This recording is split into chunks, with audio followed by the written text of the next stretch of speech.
Pai, por mais uma manhã de domingo. Obrigada por mais uma semana que está começando. E obrigada porque podemos começar essa semana da melhor maneira possível. Te peço, Espírito Santo, que venha sobre nós neste momento, nos dando sabedoria e entendimento, Pai.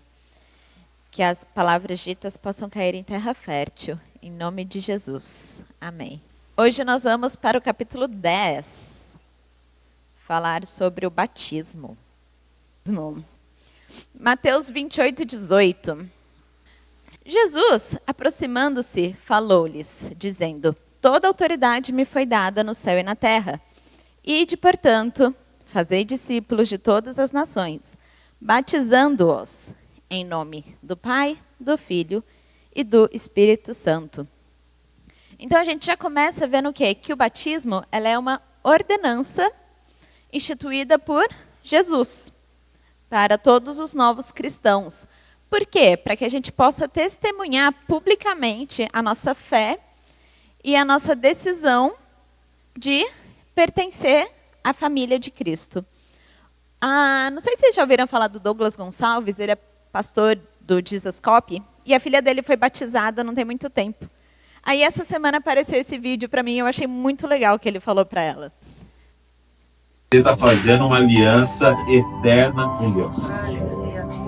Sua faculdade vai afetar algumas décadas da sua vida, seu casamento vai afetar algumas décadas da sua vida, mas hoje você está fazendo vai afetar toda a sua eternidade. Eu queria olhar no seu olho e dizer para você, não existe nada mais importante do que Jesus. Nada. Nada. Vai ter muita coisa boa na sua vida, muitos desafios, mas não existe nada mais importante do que a decisão que você está tomando aqui hoje. Você está casando com ele hoje. Ele é teu e você é dele. E você tem que gastar a sua vida honrando ele. A partir de hoje, pecar não é desobedecer um livro com regras. Pecar é desonrar uma aliança com alguém. Pecar não é errar e vai ser amaldiçoada, não. Pecar a partir de hoje é ferir o coração de alguém que você está casando. Então o que o Michael disse é dizer sim todo dia para alguém. Dizer não para o mundo, dizer não para todas as outras coisas. Você dizer sim para alguém todo dia. Então é isso. O batismo ele é o começo da nossa caminhada. É quando a gente fala sim. É isso que eu quero. E a partir desse momento a gente forma uma aliança com Deus. E a nossa vida vai ser baseada nessa aliança, em agradar aquele a quem a gente ama. Não só porque é pecado ou não é pecado, vou para o inferno ou não vou. Mas porque a gente quer agradar a pessoa a quem a gente ama. Ninguém é salvo simplesmente por ser batizado. Né? A salvação ela só é possível através de Cristo. Mas o batismo, ele é sim uma ordenança. Como a gente já leu lá em Mateus 28. Ide, fazei discípulos e batizem. Então, como semana passada a gente falou sobre obediência, né? Todos agora queremos obedecer, mais do que nunca, precisamos obedecer também no batismo. E então, depois que Jesus deu essa ordenança, os discípulos começaram a proclamar o evangelho e a batizar aqueles que criam. E em Atos 2:38, lá no comecinho da igreja, fala: Respondeu-lhes Pedro: Arrependei-vos, e cada um de vós seja batizado em nome de Jesus Cristo para a remissão de vossos pecados.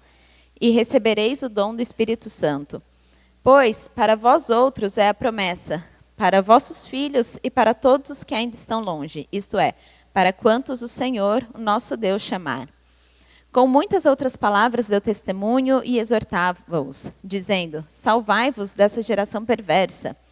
Então, os que lhe aceitaram a palavra foram batizados, havendo um acréscimo naquele dia de quase 3.000 pessoas. Aí a gente já vê o evangelho, né, sendo pregado e o batismo acontecendo. Em Atos também 8:12.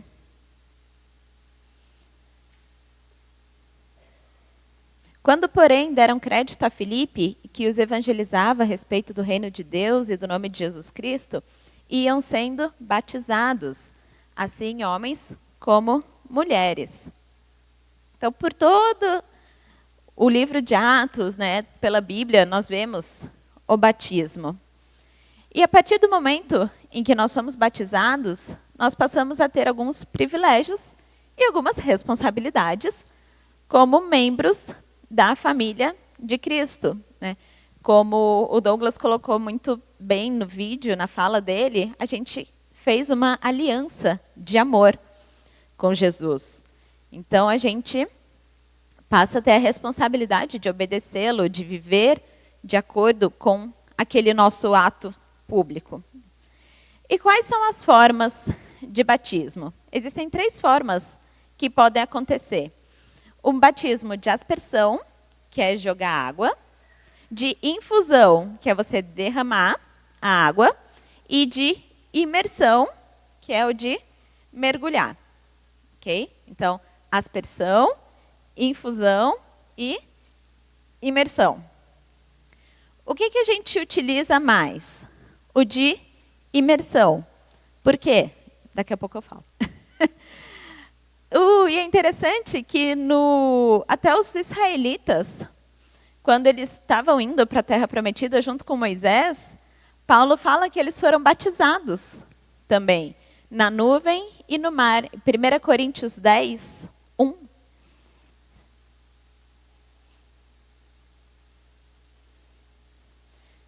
Coríntios 10, 1. Ora, irmãos, não quero que ignoreis que nossos pais estiveram todos sob a mesma nuvem, e todos passaram pelo mar, tendo sido batizados, assim na nuvem como no mar, com respeito a Moisés. E aí, no Novo Testamento, vem quem? Vem João Batista, pregando o arrependimento, né? E também, junto com a pregação dele sobre o arrependimento, ele batizava João Batista. Batista não era o sobrenome dele, né? É porque era o João que ia batizando. E ele também, o método que ele utilizava era o de imersão. Então, na Bíblia fala que ele estava em lugares que tinham muitas águas lá para poder realizar o batismo. E Jesus também, ele foi batizado sendo mergulhado na água do Rio Jordão. Mateus 3,16. Então, aqui logo depois do batismo de Jesus. Batizado Jesus, saiu logo da água, e eis que se lhe abriram os céus, e o Espírito de Deus descendo como uma pomba vindo sobre ele. Então, para Jesus sair da água, o que ele teve que fazer primeiro? Entrar na água. Então, Jesus também foi batizado por imersão. O eunuco, né, que tem a história também do eunuco, que encontra com Filipe, e aí Filipe prega a respeito da palavra para ele, ele fala, tá, e aí, eu quero ser batizado, o que eu faço? Aí fala que eles pararam o carro onde eles estavam e desceram a água. E depois eles saíram da água. Então, mais uma vez, para sair da água, primeiro você tem que entrar na água. Então, sempre que possível, nós adotaremos esse batismo por imersão. Por quê? Uma simples questão de palavra, etimologia da palavra. Batismo vem do grego baptizo, que significa mergulhar repetidamente, imergir, submergir. Limpar, mergulhando ou submergindo. Lavar, tornar limpo com água. E submergir. Então, batizar é mergulhar na água, na origem da palavra. Ou seja, sempre que possível, nós vamos utilizar esse meio. Já aconteceu de não utilizar. Às vezes a pessoa tem alguma questão de saúde, né? Então, pode ser, é válido optar pelos outros métodos. Mas, sempre que possível, pelo de imersão. E uma questão sobre o batismo também é que o batismo ele tem que ser uma decisão muito consciente. O batismo a gente faz uma vez na vida, né? Eu não vou me batizar, daí daqui 10 anos eu me batizo de novo, aí depois eu me batizo de novo. O batismo ele é uma decisão na nossa vida. Por isso que nós não batizamos crianças. Não só bebês, como crianças. A pessoa ela tem que ter um certo nível de maturidade, de noção daquilo que ela está fazendo. Porque o batismo ele é um ato público de arrependimento, né? Então, para eu poder me arrepender do que eu estava fazendo, eu tenho que saber, ter noção do que eu estava fazendo, né? O pastor Camilo, sempre que vai apresentar alguma criança, ele faz essa demonstração, né, de perguntar se a criança quer ser batizada. E nenhuma criança respondeu até hoje. Ainda bem. Mas a Elisa, que já tem 6 meses, do que ela vai se arrepender? De ter passado essa noite 1 hora acordada e não ter deixado eu dormir? É um motivo, né? Se arrependa, filha. Mas, né? Vai se arrepender de quê? Ou até o Henrique. O Henrique tem muito do que se arrepender já. Mas ele não tem noção, tadinho, né? Não adianta ele já ser batizado. Porque ele não tem noção da importância daquela atitude que ele está tomando, da aliança que ele está fazendo. Uma criança não se casa, né? Quando que a gente vai se casar? Quando a gente tiver uma certa maturidade. Aí sim a gente pode criar uma aliança com alguém. Isso é mais coisa de menina. Mas quem nunca falou para a amiguinha da escola, ai, somos melhores amigas para sempre? Eu não tenho contato com mais nenhuma amiga minha, melhor amiga para sempre. Né? Porque não tem. Eu não tinha maturidade para entender o que é ser melhores amigas para sempre. Então, por isso que a gente espera também a pessoa ter uma certa idade, um certo grau de maturidade, para ela entender o que ela está fazendo no ato do batismo. E ao ser batizado em Cristo, a gente se une a Ele. Nós somos enxertados em Cristo, introduzidos dentro dele. Romanos 6, 2.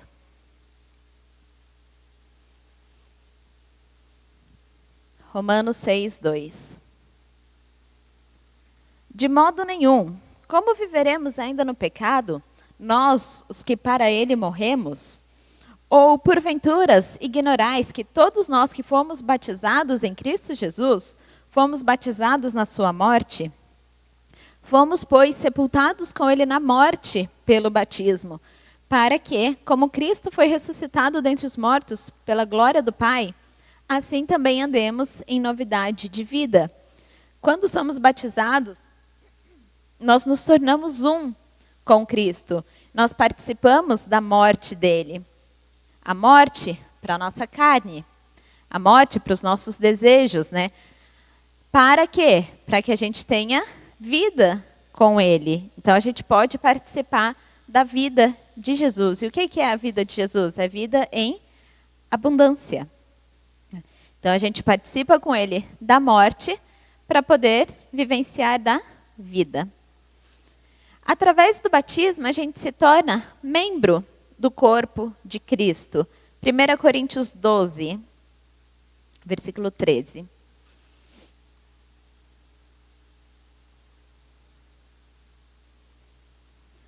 Primeira Coríntios 12, 13. Pois, em um só Espírito, todos nós fomos batizados em um corpo, quer judeus, quer gregos, quer escravos, quer livres. E a todos nós foi dado de beber um só Espírito.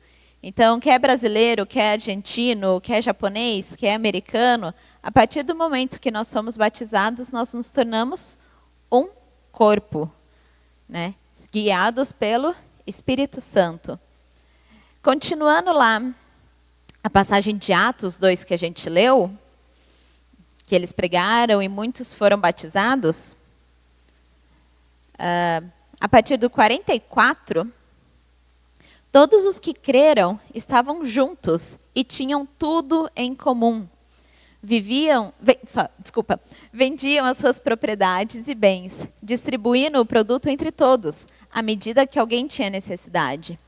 Diariamente perseveravam unânimes no templo, partiam pão de casa em casa, tomavam suas refeições com alegria e singeleza de coração, louvando a Deus e contando com a empatia de todo o povo.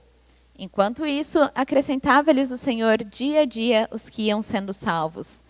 Então, aqueles que foram salvos lá na igreja primitiva também, eles, a partir do momento que eles iam sendo salvos, iam se batizando, eles viviam realmente como um corpo, unidos, compartilhando tudo o que eles tinham, um com o outro. E o que é necessário, então, para que a pessoa seja batizada? Para aqueles que estão aqui, que ainda não foram batizados e estão pensando, tá, e agora? O que eu preciso para ser batizado? Primeira coisa, a gente precisa ter fé. Fé no quê? Fé que Jesus é o Filho de Deus, que Ele morreu pelos nossos pecados e que Deus o ressuscitou dentre os mortos. Então, nós precisamos confessar a Jesus como nosso Salvador e também como nosso Senhor, né? Então, esse é o primeiro ponto, ter fé. Lá na história do eunuco, Atos 8:35. Então, Filipe explicou, e começando por essa passagem da Escritura, anunciou-lhe a Jesus.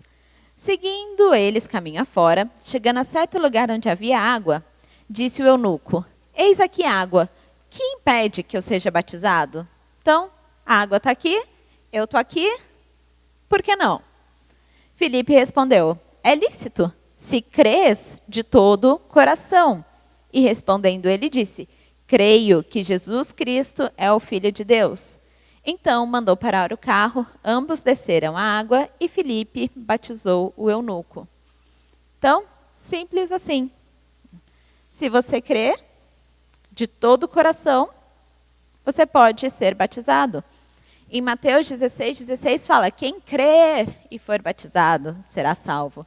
Então, o primeiro passo é a fé, crer. E o segundo é o arrependimento, né? A gente precisa também se arrepender daquilo que a gente fez até então, dos nossos caminhos até agora. Lembrando que arrependimento, já falei várias vezes para vocês, vou falar de novo, é diferente de remorso, né?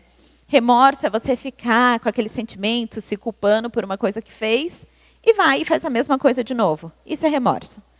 Arrependimento não. Arrependimento envolve uma mudança de direção, uma mudança de caminho. Isso é se arrepender. Então, se eu estava pecando aqui e eu me arrependo, eu não vou mais praticar aquele pecado, né? Eu vou mudar de direção para não fazer mais aquilo. Atos 2:38. Então, só para mostrar aqui. Respondeu-lhes Pedro, arrependei-vos, e cada um de vós seja batizado em nome de Jesus Cristo. Então, para ser batizado, a gente precisa ter a fé e o arrependimento, né? Antes éramos rebeldes, hoje nós nos tornamos submissos. Antes éramos independentes, hoje nos tornamos dependentes, né? A partir então do momento que a gente escolhe fazer uma aliança com Jesus, nós temos que viver de acordo com essa aliança. Eu lembro que o Gabriel sempre me zoava, assim, quando a gente namorava, que para ir na padaria eu avisava meus pais. Ele, nossa, até para ir na padaria você pede, que ele estava acostumado a só sai. Claro, estou em casa e de repente eu não estou mais, né? E a partir do momento que ele formou uma aliança comigo e eu formei uma aliança com ele, a gente avisa quando vai na padaria, né? Não simplesmente some e fica um dia inteiro fora de casa e zero satisfação, né? Não existe isso. E quando a gente faz uma aliança com Deus também, né? A gente presta satisfação a Ele. Eu não posso simplesmente fazer o que der na telha e que seja. Eu preciso andar debaixo dessa aliança. Debaixo, aí no caso de Deus, né? Debaixo de obediência a Ele. Quando nós nos arrependemos, nós passamos do reino das trevas, nós deixamos de viver no reino das trevas e passamos a viver no reino do amor. Em Colossenses 1,13 diz. Colossenses 1,13. Ele nos libertou do império das trevas e nos transportou para o reino do Filho do seu amor. Então nós saímos do reino das trevas, que tem tudo de ruim, e nós vamos para o reino do amor. E o reino de Deus é o quê? Amor, justiça, paz e alegria. E é isso que tem à nossa disposição. Antes, nós vivíamos como queríamos. Hoje, nós vivemos como Deus quer. Efésios 2:2. Nos quais andastes outrora, segundo o curso deste mundo, segundo o príncipe da potestade do ar, do espírito que agora atua nos filhos da desobediência, entre os quais também todos nós andamos outrora, segundo as inclinações da nossa carne, fazendo a vontade da carne e dos pensamentos. E éramos, por natureza, filhos da ira, como também os demais. Né? Era isso que tinha para a gente. Esse era o nosso destino. Porém, graças à graça e à misericórdia de Deus, né, e de Jesus, nós temos uma nova vida. E nós passamos a viver como Ele quer. Antes, éramos o Senhor das nossas vidas. Hoje, Jesus é o Senhor. Antes, era o eu o centro da minha vida. Hoje, o eu não vive mais, mas Cristo vive em mim. Então, muitas vezes, né, a gente, sempre que vai fazer o apelo, fala, você aceita Jesus como Senhor e Salvador da sua vida? Sim. E às vezes a pessoa para só no Salvador, né? Ah, Jesus é meu Salvador. Mas Ele não é só o Salvador. Então, Ele veio, morreu por nós, nos salvou. Sim, ótimo, excelente. Mas Ele é o Senhor. O que isso significa? Que eu devo obediência a Ele. Né?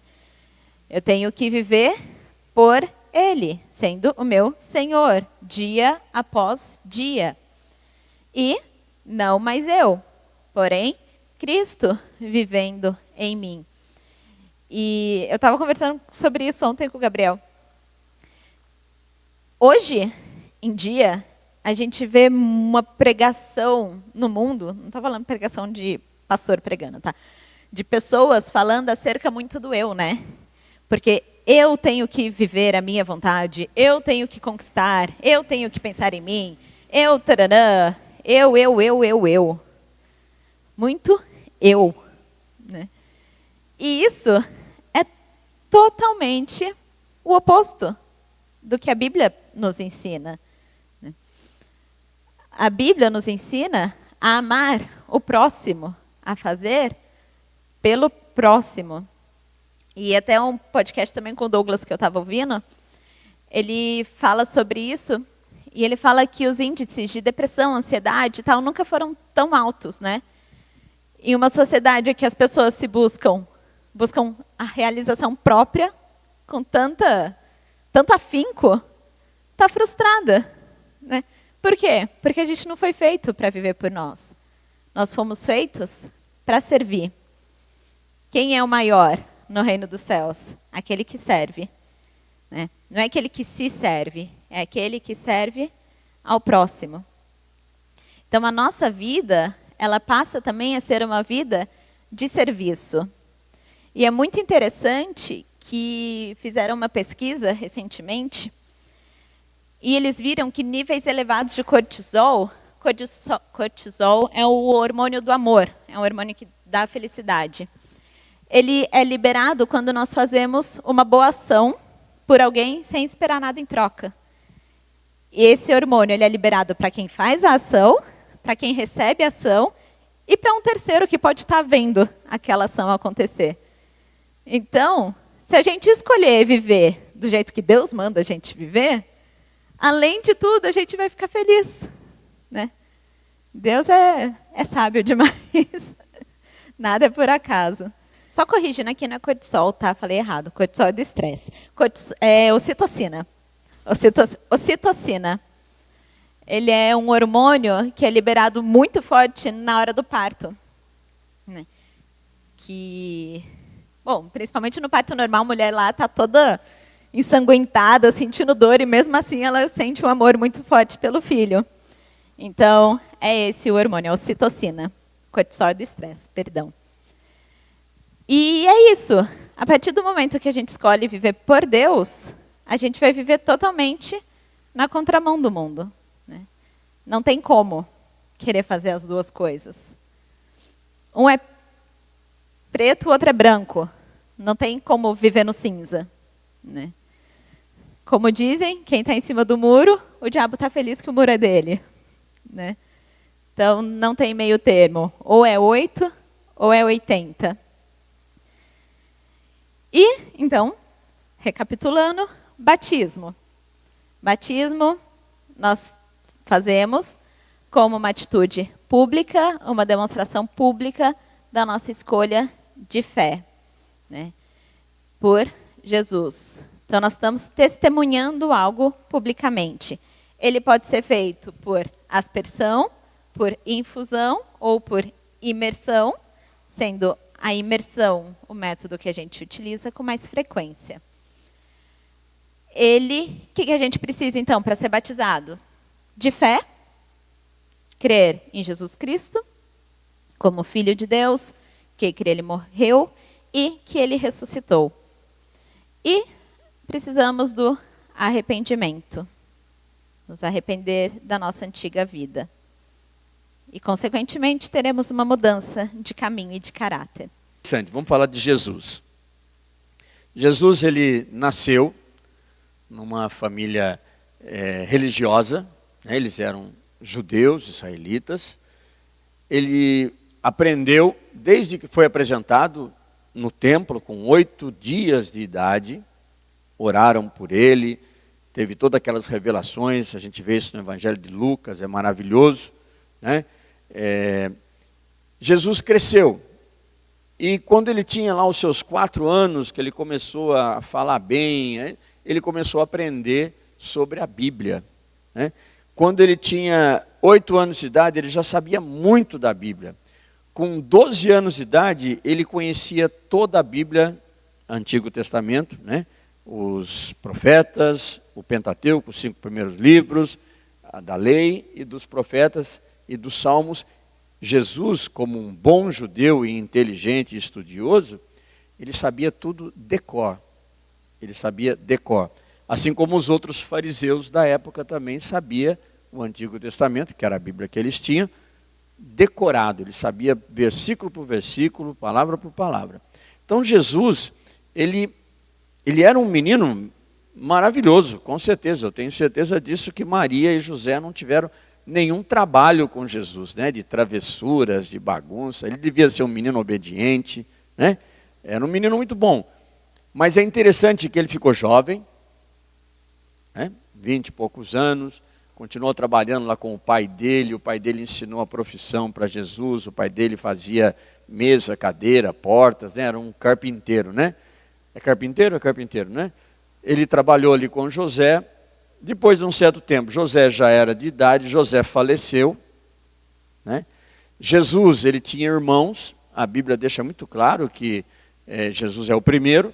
Então, quando Maria, a mãe de Jesus, ela concebeu Jesus, ela ficou grávida de Jesus, até aquele momento ela era virgem, ela não tinha conhecido homem algum, mas ela já era noiva de José, né? Todos conhecem essa história. José até ficou meio apavorado, o que aconteceu, né? Minha mulher me traiu. Aí em sonhos Deus revelou a ele que não, que tinha sido obra do Espírito Santo. É um mistério, a gente não consegue entender porque é mistério, né? Mas depois que Jesus nasceu, 1, 2, 3 anos depois, não sei quanto, Maria teve outros filhos de José, né? Então a Bíblia fala dos irmãos de Jesus, e nós vemos aqui, se alguém depois tiver dúvida, eu mostro na Bíblia onde está dizendo, os irmãos de Jesus, né? Então Jesus teve outros irmãos. E Jesus cresceu. E sempre um menino bom, um jovem bom, um homem bom, mas faltava uma coisa. E com 30 anos, quando ele foi começar o ministério dele, né, de salvar o mundo, o ministério de Jesus, levaram 3 anos aqui na terra. Ele começou com 30 anos. Para ele começar esse ministério, o que ele fez? Ele passou pelas águas, ele foi batizado. E é interessante, né, que a minha vida também foi assim. Eu com 44 anos é que eu fui começar o meu ministério. Até então eu era um bom menino, fui um bom jovem, um caráter bom, né? Eu não tive problemas, né? Vocês estão me entendendo. E eu sempre fui ali um moço bom. Mas com 44 anos, quando realmente eu entendi o que estava acontecendo e passei pelas águas, começou meu ministério. E é incrível que começou mesmo. Em 2004, no final daquele ano, eu fui ordenado pastor. Então, realmente, né, aconteceu isso na minha vida, né? Tem muitas testemunhas aqui. Você concorda, Zé? Você que é meu primo desde que nasceu, eu sempre tive um caráter bom, né? Mas eu ainda não tinha um ministério, eu ainda não estava fazendo parte do corpo de Cristo. E com 44 anos, então, eu comecei meu ministério. E Jesus começou mais cedo, começou com 30. Né? Que bom, que bom. Mas aí o que aconteceu? Quando Jesus passou pelas águas, que ele mergulhou na água, foi batizado por João, que batizava João o Batista, como a Rebeca explicou. Naquele momento que Jesus saiu da água, além de uma pomba que simbolizava o Espírito Santo descer sobre ele, uma pomba mesmo, pombinha, imagina que fosse branquinha, né? Para ser mais bonitinho ainda, né? Então uma pombinha desceu sobre o ombro de Jesus e uma voz, o mais importante agora, uma voz muito forte, que todos que estavam ali ouviram essa voz, o céu abriu e uma voz do Pai, Deus Pai, falou o seguinte, aí que é o mais importante de tudo. Este é o meu filho amado, no qual eu tenho alegria, no qual eu me comprazo. Então, quando o céu abriu e Deus Pai falou aquilo, o que aconteceu? Ele reconheceu ali diante de todo mundo que Jesus era o filho dele. Até então não tinha acontecido isso. E daquele momento em diante, Jesus também, mesmo ter sido um bom menino, um bom homem, um bom filho, né, um bom irmão, naquele momento é que Jesus entendeu, eu sou o filho de Deus. Ele reconheceu a filiação dele. Aí ele vai para o deserto, passa 40 dias, né, em jejum. O diabo vem tentá-lo no final desse jejum dele, de 40 dias. Né, mas Jesus sai dali com o poder do Espírito Santo. Então, até então, Jesus não tinha o Espírito Santo habitando nele antes do batismo. Então, uma coisa que acontece quando nós somos batizados, quando nós passamos pelas águas, o Espírito Santo vem e passa a morar em nós. É tremendo isso, né? E que o Senhor venha abençoando cada um de vocês, né, dando entendimento, né, sabedoria, para que a gente possa tomar decisões maravilhosas, em nome de Jesus.